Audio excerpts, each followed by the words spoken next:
Good news for Hong Kongers and Singaporeans sick of flying to nowhere. The Hong Kong-Singapore travel bubble launched on Sunday, November 22. Or it was supposed to launch on Sunday.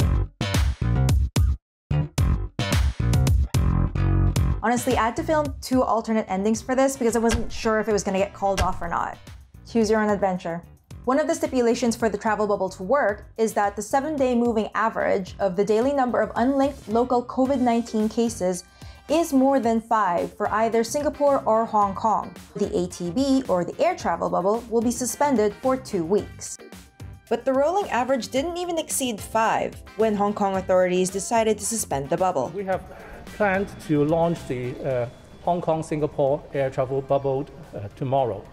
But in the light of the recent upsurge of local cases, we have decided together with Singapore government that we'll defer the launching of the air travel bubble by 2 weeks.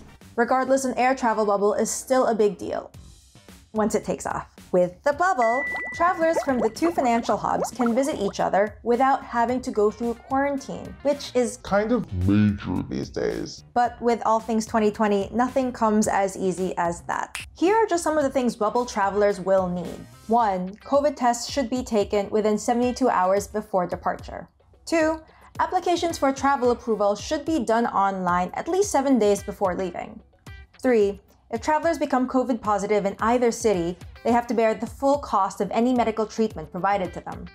Speaking of cost, with only a maximum of 200 people permitted for each flight, tickets could get really expensive with pent-up demand. In fact, the lowest fares on a Singapore Airlines economy class ticket have already gone up from earlier this month, according to the carrier's website. And this isn't the first time we've heard about a bubble before. Australia and New Zealand had one, but it was only one way from New Zealand to Australia, and it didn't apply to all states in Australia. And so basically people kept breaking the rules.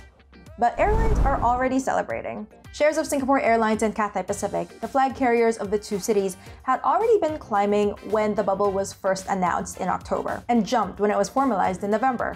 Will this work, or will the travel bubble have holes? We'll find out soon enough. That's the hot take. Thanks for listening.